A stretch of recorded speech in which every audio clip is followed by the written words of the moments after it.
마태복음 16장 13절에서 20절 말씀. 예수께서 빌립보 가이사라 지방에 이르러 제자들에게 물어 이르시되 사람들이 인자를 누구라 하느냐. 이르되 더러는 세례 요한, 더러는 엘리야, 어떤 이는 예레미야나 선지자 중 하나라 하나이다. 이르시되 너희는 나를 누구라 하느냐. 시몬 베드로가 대답하여 이르되 주는 그리스도시요 살아계신 하나님의 아들이시니이다. 예수께서 대답하여 이르시되 바요나 시몬아, 내가 복이 있도다. 이를 내게 알게 한 이는 혈육이 아니요 하늘에 계신 내 아버지시니라. 또 내가 내게 이르노니 너는 베드로라. 내가 이 반석 위에 내 교회를 세우리니 음부의 권세가 이기지 못하리라. 내가 천국 열쇠를 내게 주리니 내가 땅에서 무엇이든지 매면 하늘에서도 매일 것이요 내가 땅에서 무엇이든지 풀면 하늘에서도 풀리리라 하시고, 이에 제자들에게 경고하사 자기가 그리스도인 것을 아무에게도 이르지 말라 하시니라. 아멘. 안녕하세요. 승리한상 가족 여러분, 그리고 강성성경연구원 여러분. 오늘은 마태복음 86강, 마태복음 16장 13절에서 20절 말씀을 예수님을 바로 알고 바로 믿고 바로 고백하자라는 제목으로 함께 말씀을 나누도록 하겠습니다. 승리한 삶은 박유일 목사님의 구속사로 조망한 성경 연속 강해집을 통해서 편집이 되어 있고요. 저희들 현재 나누고 있는 15장에서 21장까지의 내용은 마태복음 강해집 3권의 내용을 토대로 편집이 되어 있습니다. 마태복음 내용을 좀 더 깊이 있게 묵상하고 싶으신 분들은 박유일 목사님의 강해집을 참조해 주시길 부탁드립니다. 자, 오늘 본문 말씀은 우리가 너무나 잘 알고 있는 말씀이면서 동시에 너무나 중요하여서 더 깊이 있게 계속 공부해야 되는 말씀입니다. 우리가 16장을 시작할 때에는 바리새인들과 사두개인들이 예수님에 대해서 시험하려고 와서 하늘에서 내려오는 표적을 보여달라 그랬습니다. 그 이야기는 무엇이냐면 메시아인지 아닌지 자기네들한테 증명을 해달라는 것입니다. 그리고 예수님께서는 바리새인들의 누룩을 조심하라는 얘기를 하셨습니다. 그리고 그 모든 과정을 통해서 사람의 기준으로 예수님을 보는지 하나님의 말씀을 기준으로 예수님을 보는지가 얼마나 중요한지 우리가 확인할 수 있었습니다. 그리고 나서 예수님께서 제자들에게 물어보십니다. 13절을 봅시다. 예수께서 빌립보 가이사라 지방에 이르러 제자들에게 물어 이르시되 사람들이 인자를 누구라 하느냐. 먼저는 사람들에 대한 반응을 먼저 물어봅니다. 그랬더니 제자들이 뭐라 그럽니까? 14절 말씀을 함께 봅시다. 이르되 더러는 세례 요한. 왜 세례 요한이라고 얘기합니까? 우리가 앞서 헤롯의 경우를 확인해 볼 수 있었습니다. 마태복음 14장 2절을 보면 헤롯이 무엇이라고 합니까? 그 신하들에게 이르되 이는 세례 요한이라. 그가 죽은 자 가운데서 살아났으니 그러므로 이런 능력이 그 속에서 역사하는 듯 하더라. 예수님을 볼 때 자기가 죽인 세례 요한을 투영해서 봅니다. 자기의 경험을 보고 자기가 만들어 놓은 이미지를 가지고 보고 있어요. 그렇기 때문에 예수님을 보면 세례 요한이라고 생각하게 되는 것입니다. 그리고 어떤 사람들은 말씀에서 우리에게 알려줬던 엘리야라고 생각하는 경우도 있습니다. 말라기서 4장 5절을 보면 보라, 여호와의 크고 두려운 날이 이르기 전에 내가 선지자 엘리야를 너희에게 보내리니 라고 얘기하면서 바로 메시아가 오기 전에 우리에게 올 선지자가 엘리야인데 바로 그런 사람, 즉 예수님의 행적을 보고 어떤 생각을 하는 거예요. 이분이 우리의 메시아는 아니다라고 생각하는 거예요. 그런데 메시아 전에 올 선지자 중에 하나는 아닐까라는 생각을 하는 것입니다. 이것은 무엇을 투영해서 보는 것입니까? 내가 원하는 예수님의 모습, 내가 원하는 메시아의 모습이 있는데 예수님을 통해서는 그것이 발견되지 않는다는 것입니다. 그리고 예레미야라고 보게 된 이유는 무엇일까요? 예레미야는 어떤 선지자였습니까? 예레미야 9장 1절을 통해서 확인해 봅시다. 어찌하면 내 머리에는 물이 되고 내 눈은 눈물 근원이 됐고 죽임당한 딸 내 백성을 위하여 주야로 올리로다 라는 이 말씀을 통해서 예레미야는 눈물의 선지자로서 죄악으로 말미암아 멸망하게 될 자기 백성을 위해서 항상 기도하고 간구했던 선지자를 볼 수 있습니다. 그래서 항상 연약한 사람을 위로하고 연약한 사람을 돌보는 예수님의 모습에서 이 예레미야와 같은 이미지를 받았을 수도 있습니다. 그리고 실제로 예수님께서는 메시아가 오심을 보고도 깨닫지 못하는 사람들을, 즉 구원의 역사가 있는데도 깨닫지 못하는 사람들을 위해서 우셨던 모습이 있습니다. 그것이 바로 누가복음 19장 41절에서 42절입니다. 가까이 오사 성을 보시고 우시며 이르시되 너도 오늘 평화에 관한 일을 알았더라면 좋을 뻔하였거니와 지금 내 눈에 숨겨졌도다 그리스도다라고 얘기하면서 예수님을 향하여 호산나 찬양하는 사람들의 입을 막으려는 자들이 계속해서 예수님을 거절하는 모습을 보면서 이 성에 있는 이 모든 역사에 대해서 깨닫지 못함을 슬퍼하셨던 일이 있습니다. 그리고 나서 선지자 중 하나라 하는 이 얘기를 통해서 우리가 무엇을 볼 수 있냐면, 사람들이 모세와 같은 선지자가 올 거라는 성경의 예언이 기록되어 있는데, 이런 말씀을 토대로 예수님을 메시아로 받아들이지 못하지만 자기들을 위해서 하나님 말씀을 전하는 그런 선지자로 받아들이는 걸 볼 수 있습니다. 신명기 18장 15절을 보십시오. 내 하나님 여호와께서 너희 가운데 내 형제 중에서 너를 위하여 나와 같은 선지자 하나를 일으키시리니 너희는 그의 말을 들을지니라 라고 얘기하고 있습니다. 그래서 이 말씀을 통해서 우리가 확인할 수 있는 것은 무엇입니까? 예수님께서는 이 땅에 오셔서 하나님께서 약속한 메시아의 사역을 다 행하고 계십니다. 하나님 말씀을 기준으로 보면은 예수님이 메시아이신 것을 우리가 분명히 알 수 있어요. 그럼에도 불구하고 사람들은 각자 자기의 생각을 투영해서 예수님을 본다는 것입니다. 각자 자기가 좋아하는 모습으로 예수님을 보려고 그래요. 그랬을 때에는 예수님을 바로 믿지 못합니다. 참된 믿음이 형성될 수가 없어요. 그래서 이 질문을 하시는 것이 너무나 중요한 것입니다. 첫 번째 문제로 봅시다. 예수님은 왜 자신이 누구인지에 대해서 물어보시나요? 예수님을 아는 것이, 예수님을 통해서 이루시고자 하시는 하나님의 계획을 아는 것이 우리가 가장 잘 알아야 되고 바르게 알아야 되고 반드시 계승해야 되는 믿음의 내용이기 때문입니다. 이것을 모르면은, 이것을 받아들이지 못하면은, 이것을 고백하지 못하면은 우리는 아무것도 아닌 거거든요. 그래서 예수님에 대해서 아는 것이 중요하기 때문에 예수님은 자신이 누구인지 물어봅니다. 그리고 사람들의 반응에 대해서는 우리가 무엇을 확인할 수 있습니까? 그들이 각자 자기가 원하는 모습으로 예수님을 투영하여서 보고 있다. 자기 중심으로 예수님을 바라보고 있다. 그러나 이럴 때는 예수님이 누구신지 알 수 없다. 그리고 나서 이제 한 걸음 더 나아가십니다. 두 번째 단락을 봅시다. 15절에서 17절입니다.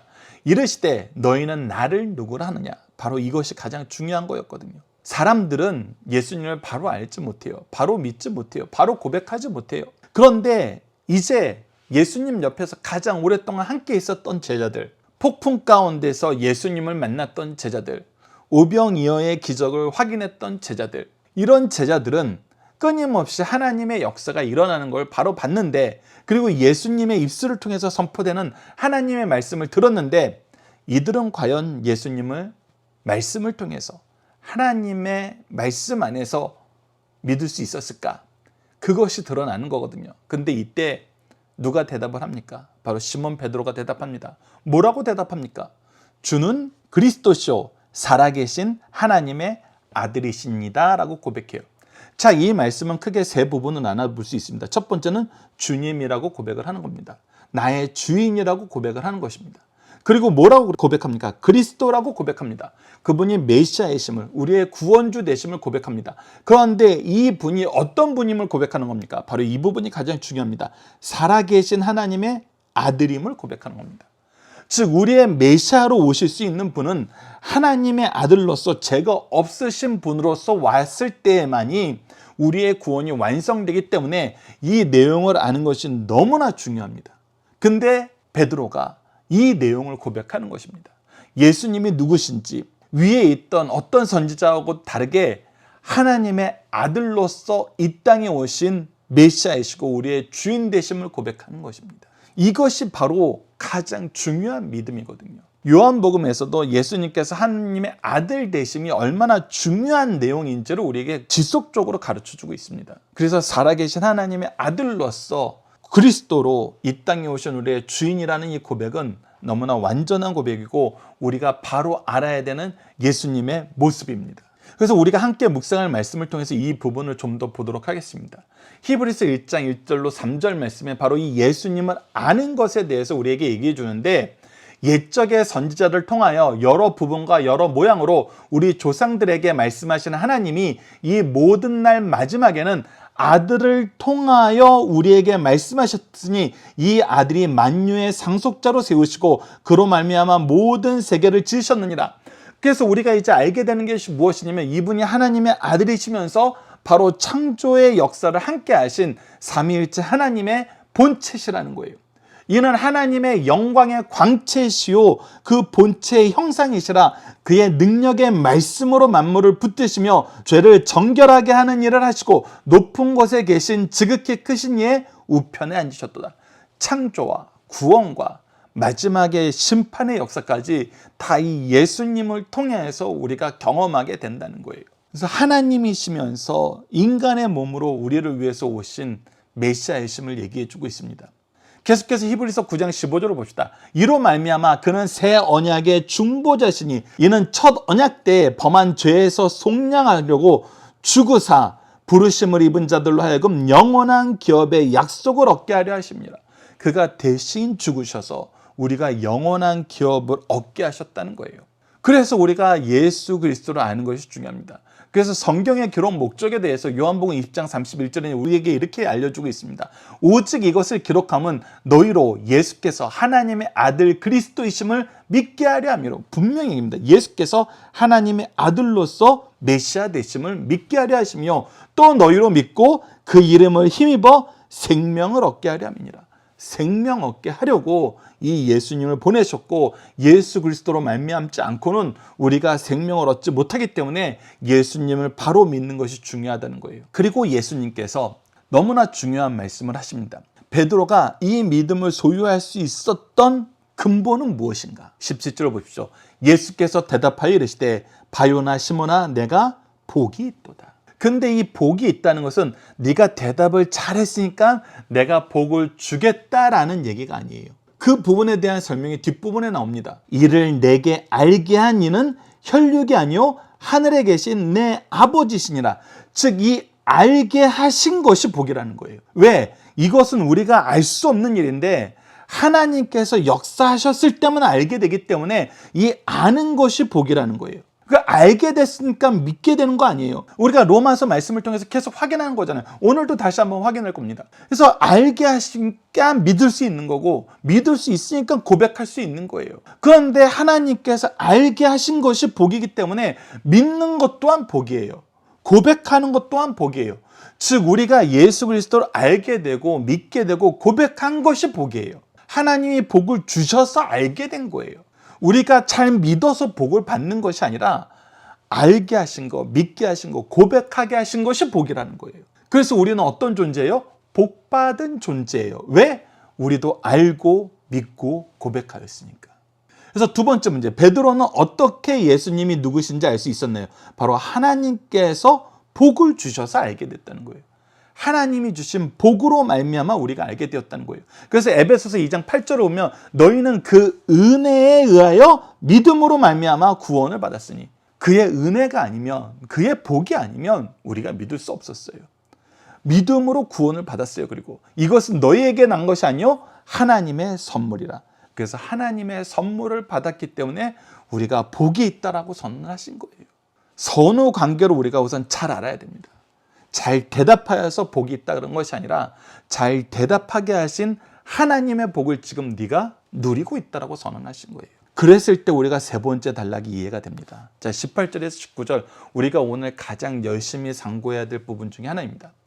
자, 우선 18절을 먼저 봅시다. 또 내가 내게 이르노니 너는 베드로라. 내가 이 반석 위에 내 교회를 세우리니 음부의 권세가 이기지 못하리라. 자, 네가 지금 하나님의 복을 받았어. 근데 이 복 위에 네가 받은 이 믿음의 복 위에 무엇이 세워질 거냐면 이제 예수 그리스도의 교회가 세워질 거야. 근데 이 교회의 특징은 뭐냐면 음부의 권세가 이 교회를 이기지 못해. 즉 교회는 음부의 권세를 항상 이기는 승리 공동체야 라고 얘기하고 있는 거예요. 이 승리하게 되는 이 교회는 또 무엇의 결과예요? 하나님의 복의 결과예요. 모든 것이 하나님으로 말미암아 이루어진 거라는 거예요. 그래서 우리가 함께 묵상할 말씀 18절에 해당되는 부분을 먼저 보면은 박해를 받아도 버림받지 아니하며 거꾸로 트림을 당하여도 망하지 아니하고. 우리가 박해를 받는 것이 패배가 아니에요. 거꾸로 트림을 당하는 것이 패배가 아니에요. 그때도 우리는 버림받지 않고 망하지 않아요. 왜? 하나님이 지키시니까, 하나님이 세우셨으니까, 하나님이 승리하게 하시니까. 그래서 베드로전서 1장 5절을 보시죠. 너희는 말세에 나타나기로 예비하신 구원을 얻기 위하여 믿음으로 말미암아 하나님의 능력으로 보호하심을 받느니라. 믿음으로 하나님의 보호 안에서 구원에 이르게 되는 증인이 바로 우리예요. 이 증인들의 모임이 바로 교회예요. 그래서 우리는 항상 승리를 경험하고 승리를 나타내는 삶을 살아요. 그것이 바로 예수께서 교회를 세우셔서 온 세상에 보여주시고자 하시는 모습이고, 이 교회에 먼저 일꾼된 사람들이 누구냐면 바로 믿게 하신 복을 얻은 우리라는 거예요. 그래서 우리는 복 안에서 이 교회의 일꾼으로 세우심을 받았어요. 먼저 복받은 자로서, 이 믿음을 소유한 자로서 이 교회에 세우심을 받았다는 거예요. 그렇다면 이제 우리는 어떤 삶을 살아야 되냐는 거예요. 이 믿음의 복을 받은 사람, 예수 그리스도를 알게 하시는 복을 받은 사람들은 이제 앞으로 어떤 삶을 살아야 되는지 하나님께서 주신 사명이 있다는 것입니다. 그것이 바로 19절입니다. 오늘 가장 열심히 살펴봐야 되는 말씀이 바로 이 19절입니다. 자, 19절을 봅시다. 내가 천국의 열쇠를 내게 주리니, 즉 천국에 들어가는 열쇠를 우리에게 맡기셨어요. 그러면 우리는 뭐 해야 돼요? 이 열쇠를 넣어서 열어야 돼요. 우리가 앞서 계속 오병이어의 기적을 통해서 확인했던 것처럼 하나님께서는 하나님의 뜻을 이루는데 하나님의 종들이 그 역사에 동참하기를 원하세요. 그 일에 쓰임받기를 원하세요. 그래서 예수님이 혼자서 떼어준 것이 아니라 그 예수님이 떼어준 고기를 같이 떼어주는 그리스도의 종들로서 일을 하게 하셨어요. 그래서 우리에게 열쇠를 주셨다는 것은 우리로 하여금 이거 여는 일을 계속 하라는 거예요. 하나님이 너에게 이 일을 맡기셨다는 거예요. 그런데 우리가 어떤 삶을 사냐면, 내가 땅에서 무엇인지 매면 하늘에서 매일 것이요 내가 땅에서 무엇인지 풀면 하늘에서 풀리리라. 그래서 너를 통해서 하나님이 하나님의 일이 이루어지는 것을 보길 기뻐하신다는 거예요. 여러분들 생각을 해보세요. 떡을 나눠줄 때, 오병이어의 기적에서 떡을 나눠줄 때 예수님께서는 떡을 나눠서 제자들에게 주고 너희들도 나처럼 떼서 나눠주라 그랬는데, 제자들이 다 그것을 실천하는데 그 중에 한 제자가 딱 보고 나서 이 사람들은 내가 아까 봤는데 별로 예수님 말씀 열심히 든 것 같지 않아. 그래서 그 사람들은 안 주고 넘어가 버려요. 그러면 그때 어떤 일이 발생하게 되는 것입니까? 그로 말미암아 떡을 먹지 못하는 사람이 발생하게 되는 거예요. 근데 이것의 본질은 뭐예요? 그가 그것을 임의로 할 수 있는 거였어요? 없는 거였어요? 임의로 할 수 없는 거였어요. 예수님이 명령하셨으니까 우리가 순종해야 되는 거였어요. 우리는 순종할 뿐이지 이것을 임의로 결정하는 사람들이 아니었어요. 그래서 이런 경우에는 예수님이 뭐라 그러십니까? 악한 종이라고 얘기하시는 거죠. 그것이 달란트 비유에서 나오는 거 아닙니까? 그래서 우리를 통해서 일하기를 기뻐하시는 하나님의 역사가 지금 교회 설립에서도 지금 선포되고 있는 거예요. 하나님께서 천국의 열쇠를 우리에게 주고 뭐 하라 그러냐면 천국의 열쇠를 열어주라 그래요. 너희들이 받은 이 믿음의 역사를 너희들도 전하라고 얘기하시는 거예요. 너희들에게 이 사명을 주었다라고 얘기하는 거예요. 그래서 너희들이 이 사명 속에서 살라는 거예요. 사명을 하는 데는 그러면 어떻게 해야 돼요? 충성하면서 해야 돼요. 순종하면서 해야 돼요. 그래서 이와 유사한 말씀을 우리가 계속해서 보면서 잘 해석해야 되는 겁니다. 이것은 우리에게 권한을 준 것 같지만 사실 그 권한은 큰 게 아니에요. 예수님이 우리에게 보여줬던 그 모습대로 우리가 하면 되는 거예요. 그래서 권한보다는 어디에 포커스가 있는 거냐면 순종에 포커스가 있는 거예요. 그렇기 때문에 앞서 계속 그 이적들을 우리에게 가르쳐 주면서 우리가 예수 그리스도의 일꾼으로 쓰임을 받는 것이 어떤 모습인지 우리에게 보여주는 거예요. 그리고 놀랍게도 이 이후의 말씀에서는 예수 그리스도의 일꾼으로 쓰임받아야 되는 제자들이 끊임없이 거역하는 사건들이 이루어져요. 그래서 이 일을 잘못했을 때의 모습에 대해서 우리에게 엄하게 경고하시는 말씀들이 마태복음 뒤쪽에선 계속 이루어집니다. 그래서 이 말씀은 바로 보는 것이 중요해요. 이와 유사한 말씀, 요한복음 20장 23절과 마태복음 18장 18절에 19절 말씀을 보십시오. 요한복음 20장 23절을 보십시오. 너희가 누구의 죄든지 사하면 사여질 것이요 누구의 죄든지 그대로 두면 그대로 있으리라. 즉 무슨 얘기예요? 예수 그리스도께서 이 땅에 와서 하신 일은 뭐예요? 죄를 사해 주시기 위해서 그리스도께서 구속의 역사를 완성한 거예요. 그러면 우리는 예수 그리스도의 일에 동참한다 그러면 뭘 해야 돼요? 예수 그리스도를 전해서 이 죄 사하는 역사를 계속 확장시켜야 돼요. 그것이 예수님께서 우리에게 맡기신 일이에요. 근데 우리가 그것을 안 했을 때는 그것이 이루어지지 않는 역사가 우리 때문에 생긴다는 거예요. 근데 이것은 계속 얘기하지만 큰 범죄입니다. 우리에게 맡겨진 사명을 예수님은 값없이 주는 은혜의 사역으로 우리에게 맡기셨는데 우리가 이것을 임의로 했다 안 했다가 하는 거예요. 그거는 엄청나게 큰 월권 행사예요. 그래서 마태복음 18장 18절에 19절도 그 맥락에서 확인을 해야 되는 겁니다. 진실로 너희에게 이르노니 무엇이든지 너희가 땅에서 매면 하늘에서 매일 것이요 무엇이든지 땅에서 풀면 하늘에서 풀리라. 왜 그러세요? 하나님께서 하나님의 뜻이 땅에서 이루어지는 이 역사를 우리에게 맡기셨기 때문이에요. 진실로 다시 너희에게 이르노니 너희 중에 두 사람이 땅에서 합심하여 무엇이든지 구하면 하늘에 계신 내 아버지께서 그들을 위하여 이루게 하시리라. 근데 우리가 이 세상을 살면서 예수님처럼 못할 때가 있잖아요. 예수님이 우리에게 맡긴 일에 충성하지 못할 때가 있잖아요. 근데 그것이 외부적인 여건에서 여러 가지 힘든 상황 때문에 이루어지는 것 같잖아요. 그때 예수님 무엇까지 얘기하셨어요? 기도하여서 하나님의 능력으로 이겨내라라고 얘기하신 거예요. 그래서 예수님은 우리가 어떤 삶을 살아야 되는지 마태복음 전반전부터 계속해서 우리에게 가르쳐주고 있는 것입니다. 우리가 이번 마태복음 나눌 때 가장 많이 함께 나눈 말씀 중에 하나죠. 바로 마태복음 4장 23절. 예수께서 온 갈릴리에서 두루 다니사 그들을 회상해서 가르치시며 천국 복음을 전파하시며 백성 중에 모든 병과 모든 약한 것을 고치시니. 그래서 가르치시고 전파하시고 고치시는 이 일을 우리가 9장 35절을 통해서도 동일하게 확인했잖아요. 예수님은 이 역사를 쉬지 않으셨어요. 그래서 우리도 이것을 쉬지 말아야 돼요. 그리고 예수님께서 우리에게 미리 확인해 주신, 약속해 주신 능력이 뭐예요? 마태복음 13장 52절에서 확인했던 거잖아요. 예수께서 이르시되 그러므로 천국의 제자된 서기관 받아 마치 새 것과 옛 것을 그 곳간에서 내오는 집주인과 같으니라. 즉 새 것과 옛 것이 구약과 신약에 대한 예표였고 집주인과 같이 즉 예수님처럼 우리가 능력 있게 이 복음의 말씀을 전할 수 있도록 우리를 사용해 주시고 우리를 능력 있게 하신다는 거예요. 그래서 우리가 로마서 10장 13절에서 15절 말씀에 나타나는 이 사역을 할 책임이 있다는 것입니다. 예수님은 이것을 열심히 하라고 너희들이 먼저 은혜를 받은 거, 복을 받아서 믿게 된 거, 고백하게 된 거 다 이 일을 시키시기 위한 하나님의 은혜의 역사였다는 거예요. 구속의 역사였다는 거예요. 그래서 너희들은 이 일을 열심히 해라. 무엇을 열심히 해요? 좋은 소식을 전하는 일을 열심히 해라.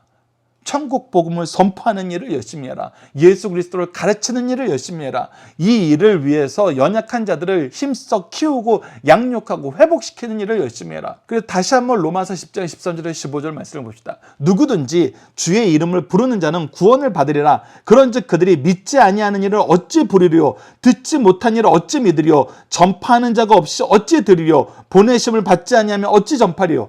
그렇기 때문에 너희들은 가서 전파하여 듣게 하고 부르게 하고 믿게 하라는 거예요. 그래서 구원에 이르게 하라는 것입니다. 그래서 무엇이 중요하다는 거예요? 기록된 바 아름답도다 좋은 소식을 전하는 자들의 발이여 함과 같으니라. 너희들은 전하는 자들이 되라. 전하는 자들이 되라. 그래서 무엇해라? 제자를 양육하라. 영적 자식을 많이 낳아라. 그래서 시편 127편 3절에 얘기하는 것처럼 보라 자식들은 여호와의 기업이요 태의 열매는 그의 상급이로다.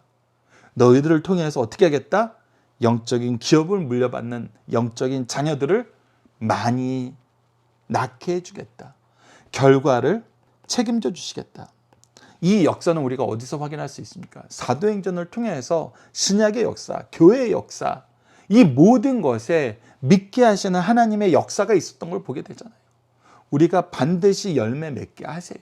그래서 우리가 자녀들에게 예수 그리스도의 복음을 전하는 것이 너무나 중요합니다.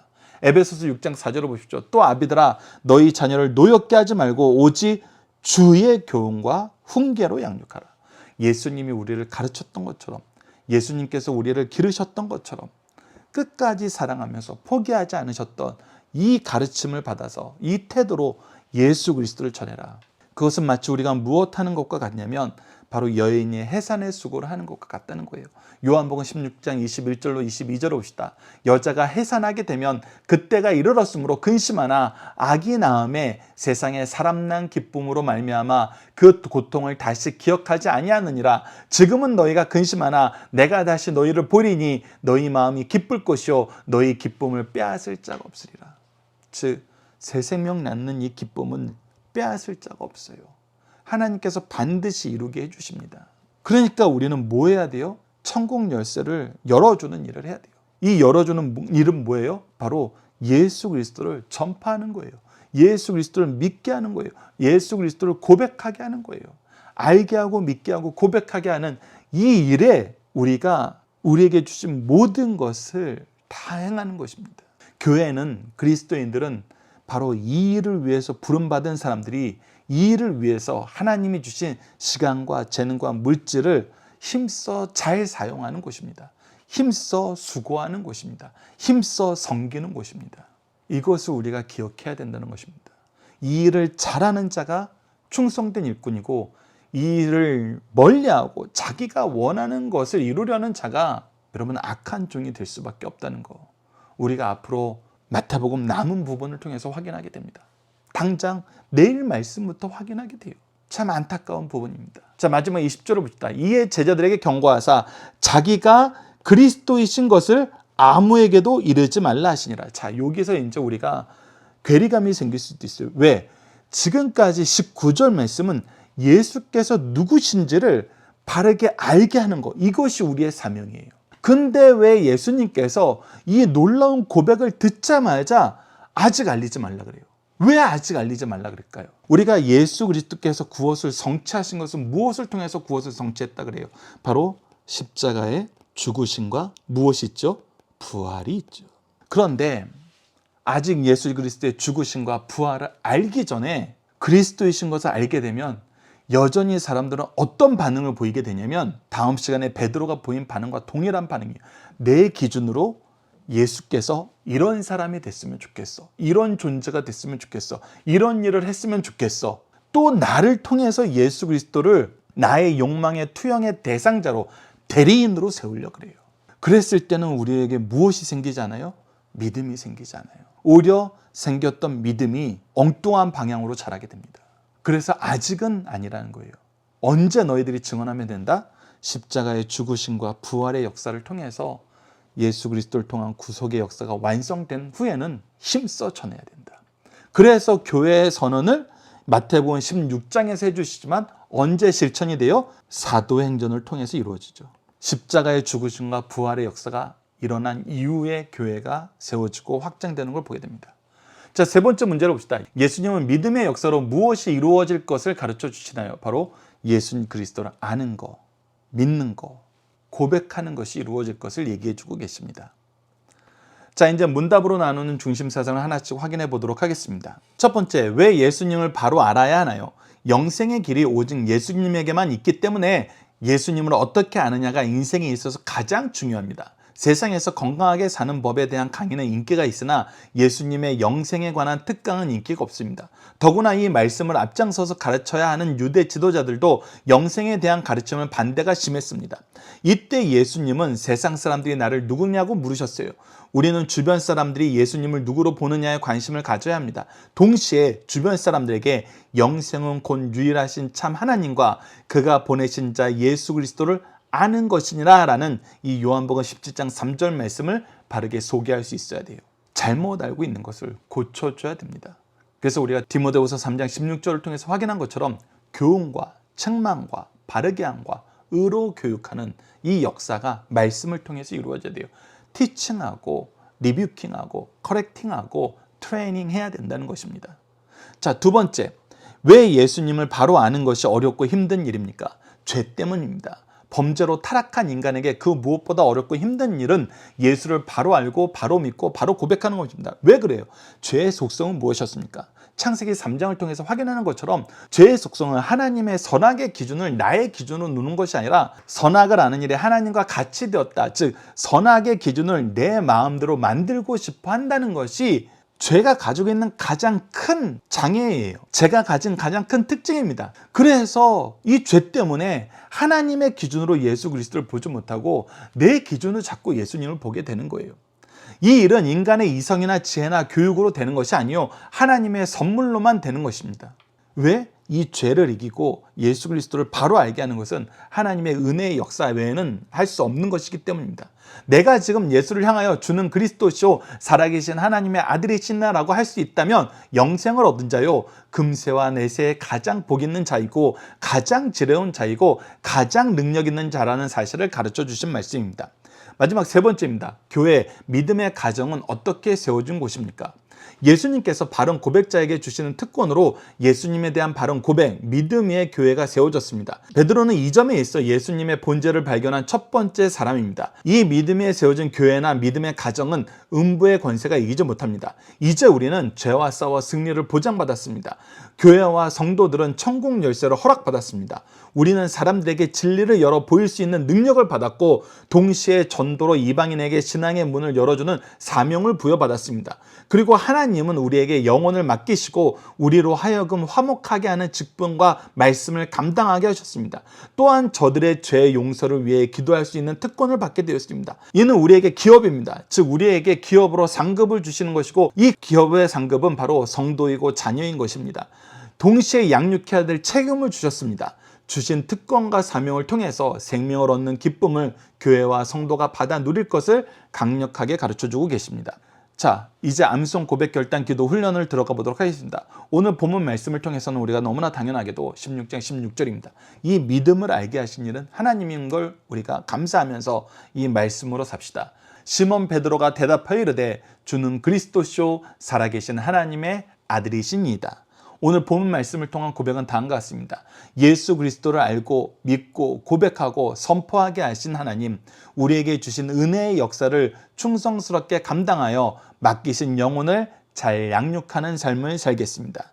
이제 함께 기도 훈련을 나눠보도록 하겠습니다. 기도 훈련은 아직 기도가 어려운 분들을 위해서 기도의 방법을 제시하는 것입니다. 기도는 다음과 같이 5단계를 통해서 우리가 훈련하고 있습니다. 먼저는 하나님을 배우고 고백하는 것이고, 두 번째는 하나님이 행하신 일을 감사하는 감사의 기도를 하는 것이고, 세 번째는 하나님의 따르지 못하는 회개하는 회개의 기도를 하는 것이고, 우리가 이제 하나님의 뜻 안에서 하나님의 사명을 위해서 하나님께 쓰임받을 수 있도록 도우심을 간구하는 것이고, 마지막으로는 구속을 이루신 예수님 이름으로 기도하는 것입니다. 오늘 본문 말씀을 통해서 이렇게 기도합시다. 예수 그리스도를 믿어 구원에 이르게 하신 은혜의 하나님, 우리를 위해 준비하신 교회와 가정을 통해 믿음으로 인도하여 주심을 감사합니다. 예수님을 아는 것이, 믿는 것이, 고백하고 선포하는 것이 가장 귀하고 중요한 것인데, 교회와 가정에서 주님을 배우고 가르치는 일을 멀리하던 것을 용서하여 주소서. 교회와 믿음의 가문이 예수 그리스도를 배우고 가르치는 것으로 바로 서게 하여 주시고, 우리를 통해 믿게 하시려고 작정하신 복된 영혼들에게 예수 그리스도를 바로 전할 수 있도록 도와주소서. 예수님 이름으로 기도드립니다. 아멘. 감사합니다.